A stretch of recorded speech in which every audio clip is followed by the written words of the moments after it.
2025 ಸಾಲಿನ ಚುನಾವಣೆ ಏನು ನಡೀತಾ ಇದೆ. ಈ ಒಂದು ಚುನಾವಣಾ ಪ್ರಕ್ರಿಯೆಯಲ್ಲಿ ನಮ್ಮ ಕಲಾವಿದರ ಆಗಿರ್ತಕ್ಕಂಥ ಕಾಕ್ರೋಚ್ ಸರ್ ಅವರು ಕೂಡ ಮೂಲತಃ ಕಲಾವಿದರಾಗಿದ್ದು ಈಗ ಚಲನಚಿತ್ರದಲ್ಲಿ ಬಹಳಷ್ಟು ಚಿತ್ರಗಳನ್ನ ನಟಿಸಿರ್ತಾರೆ. ಅವರು ಕೂಡ ನಿಮಗೆ ಗೊತ್ತಿರೋದೆ. ಹಾಗಾಗಿ ಈ ಒಂದು ನಮ್ಮ ಚುನಾವಣೆಯಲ್ಲಿ ಅವರು ಕೂಡ ಭಾಗಿಯಾಗಿದ್ರೆ ಅವ್ರನ್ನ ಒಂದ್ಸರಿ ನಾವು ಮಾತಾಡ್ಸೋಣ. ಸರ್ ನಮಸ್ತೆ. ಸರ್ ನಮಸ್ತೆ. ಸರ್ ನೀವು ಕೂಡ ಮೂಲತಃ ಕಲಾವಿದರು ಅಂತ ಕೇಳ್ಪಟ್ಟೆ ಸರ್? ಅಂದ್ರೆ ಈಗ ನಮ್ಮ ಮರದಲ್ಲಿ ಸಿನಿಮಾ ಫ್ರೂಟ್ ಆದ್ರೆ ಸೈನ್ ಬೋರ್ಡ್ ನಮ್ root. Okay sir. Thank you sir. ಈಗ 2025-24 ಚುನಾವಣೆ ನಡೀತಾ ಇದೆ.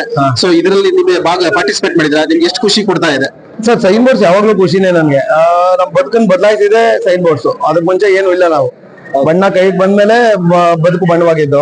ಸೊ ಇದೇ ಮೇನ್ ನನ್ಗೆ, ಇದೇ ನನ್ ರೂಟ್ಸ್, ಇದೇ ನನ್ ಫೋಟೋ ಬ್ರೆಡ್ ಎಲ್ಲ. ಅದಾದ್ಮೇಲೆ ಸಿನಿಮಾ ನಂತರ ಸೊ ಯಾವಾಗ್ಲೂ ಖುಷಿ ಇದೆ. ನನ್ ಜನ, ನಮ್ ಜಾತಿಯವರು, ನಮ್ಮವರು ಅನ್ನೋ ತರದ್ ಒಂದು ಫೀಲ್ ಇರುತ್ತೆ. ಅದೇ ಜಾತಿ ಅಂದ್ರೆ ನಾನು ಸೈನ್ ಬೋರ್ಡ್ ಹೇಳಿದ್ದು ತಿರುಗಿ ಇಷ್ಟ.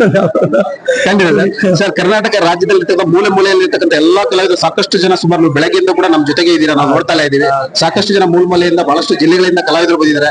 ಮತ್ತೆ ಬರ್ದಿರೋರ್ಗು ಏನ್ ಹೇಳಕ್ ಇಷ್ಟಪಡ್ತೀರಾ ಸರ್? ಇಲ್ಲ ಸರ್, ಪಾಪ ಅನಿವಾರ್ಯ ಕಾರಣಗಳಿರುತ್ತೆ, ಬರ್ಲಿಲ್ಲ ನಾವು ಹಿಂಗ್ ಹೇಳಕ್ಕಾಗತ್ತೆ. ಇದು ಬೆಂಗಳೂರು, ನಾವೆಲ್ಲ ಇಲ್ಲೇ ಇದೀವಿ, ಅರ್ಧ ಗಂಟೆಯಲ್ಲಿ ಬರ್ಬೋದು. ಈಗ ಒಂದು 500-600 ಕಿಲೋಮೀಟರ್ ಇಂದ ಬಂದಿರೋರು ಇದಾರೆ. ಅವ್ರ ಸಮಸ್ಯೆಗಳು ಹೇಗಿದೆಯೋ ಏನೋ, ಮಳೆ ಬೇರೆ, ಹಂಗಾಗಿ ಬರ್ತಾ ಇರೋರು ನೆಕ್ಸ್ಟ್ ಬರ್ತಾರೆ, ಖಂಡಿತ ಬಂದೇ ಬರ್ತಾರೆ. ಈಗ ಇದು ರೀಚ್ ಆದ್ರೆ ನೆಕ್ಸ್ಟ್ ಅವ್ರು ಬಂದೇ ಬರ್ತಾರೆ. ಆಮೇಲೆ ಸಂಘದಿಂದ ಒಳ್ಳೇದಾದ್ರೆ ಯಾವ್ದೋ ಮುಂದಿರೋ ಒಬ್ಬ ಕಲಾವಿದನಿಗೆ ಇಲ್ಲಿಂದ ಏನೋ ತೊಂದರೆ ಆದಾಗ ಒಳ್ಳೇದಾದ್ರೆ ಆಬ್ವಿಯಸ್ಲಿ ನೆಕ್ಸ್ಟ್ ಅದು ಒಂದು ಸ್ಟೆಪ್, ಅದು ಇದು ಮೊದಲನೇ ಸ್ಟೆಪ್ ಅನ್ಕೊಳ್ಳಿ, ನೆಕ್ಸ್ಟ್ ಇನ್ನೊಂದು ಸ್ಟೆಪ್ ಎಲ್ಲ ಬಂದೇ ಬರ್ತಾರೆ. ಸರ್ ನೀವೊಬ್ರು ಈ ಚುನಾವಣೆಯಲ್ಲಿ ಪಾರ್ಟಿಸಿಪೇಟ್ ಮಾಡಿದಿರಿ ಅಂತ ಗೊತ್ತಾಯ್ತು. ಸೊ ನೀವು ಕೂಡ ವಿನ್ ಆಗ್ತಿದ್ದೀರಾ. ಜೊತೆಗೆ ಈ ತಕ್ಷಣದಲ್ಲೇ ರಿಸಲ್ಟ್ ಬರ್ತಾ ಇದೆ. ಸಾಮಾನ್ಯವಾಗಿ ಇಲ್ಲಿ ಬಂದಂತ ಕಲಾವಿದರು ನಿಮ್ಮನ್ನ ಸಾಕಷ್ಟು ಜನ ಸಪೋರ್ಟ್ ಮಾಡಿ ಗೆಲ್ಸಂತ ವ್ಯವಸ್ಥೆ ಆಗಿದೆ. ಸೊ ಗೆಲ್ತೀರಾ?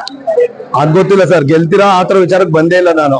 ನಾನು ಬಂದಿದ್ದೀನಿ, ನಮ್ಮವರೆಲ್ಲ ನೋಡ್ಬೋದು ಅಂತ. ತುಂಬಾ ವರ್ಷಗಳಾಗಿತ್ತು. ನಾನು ಸ್ವಲ್ಪ ಸಿನಿಮಾಗಳಲ್ಲಿ ಕೆಲಸ ಜಾಸ್ತಿ ಮಾಡ್ತಿರೋದ್ರಿಂದ ನಮ್ಮವ್ರು ನೋಡಕ್ ಬಂದೆ ಅಷ್ಟೇ. ಗೆದ್ರೆ ಖುಷಿ ಇದೆ, ಸೋತ್ರು ಖುಷಿ ಇದೆ. ಗೆದ್ರು ಯಾರೋ ನನ್ ಜೊತೆ ಇದ್ದವ್ರು ಇನ್ಯಾರೋ ಗೆದ್ದಿರ್ತಾರೆ, ಏನು ತೊಂದ್ರೆ. ಇನ್ನು ನನ್ಗಿಂತ ಆಕ್ಟಿವ್ ಆಗಿ ಕೆಲಸ ಮಾಡೋರು ಗೆದ್ರೆ ನನಗೂ ಖುಷಿನೇ. ಬಿಕಾಸ್ ನಾನು ಒಂದಷ್ಟು ಇಲ್ಲಿಗೆ ತೊಡಗಿಸ್ಕೊಳಕ್ ಆಗೋದಿಲ್ಲ ನನ್ನ ಕೆಲ್ಸಗಳ ಮಧ್ಯ.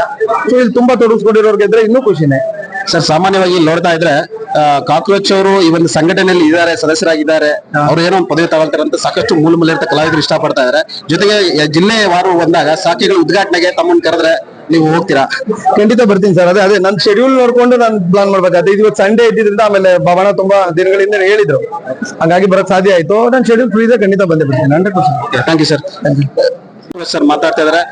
ಕರ್ನಾಟಕದ ಯಾವುದೇ ಮೂಲ ಶಾಖೆಗಳು ಇದ್ರು ಕರೆದ್ರು ಕೂಡ ನಾನು ಆ ಟೈಮಲ್ಲಿ ಬಿಸಿ ಇಲ್ದಲೆ ಆರಾಮೇ ಇದ್ರೆ ಖಂಡಿತ ಬರ್ತೀನಿ ಅಂತ ಹೇಳಿ. ಜೊತೆಗೆ ಈ ಎಲ್ಲಾ ಮೂಲೆಯಲ್ಲಿ ಇರ್ತಕ್ಕಂಥ ಕಲಾವಿದರು ಈ ಒಂದು ಕಾರಣಕ್ಕೆ ಕರ್ನಾಟಕ ಕಲಾವಿದರ ಸಂಘದ ಸದಸ್ಯತ್ವವನ್ನು ತಗೊಂಡು ಇನ್ನೂ ಹೆಚ್ಚು ಶಾಖೆಗಳನ್ನ ಉದ್ಘಾಟನೆ ಓಪನ್ ಮಾಡಿ ಸರ್ಕಾರದಿಂದ ಬರ್ತಕ್ಕಂಥ ಸವಲತ್ತುಗಳನ್ನ ಪಡೆಯಿರಿ ಅಂತಕ್ಕಂಥ ಮಾತನ್ನ ಹೇಳ್ತಾ ಇದ್ದಾರೆ. Thank you sir. ಥ್ಯಾಂಕ್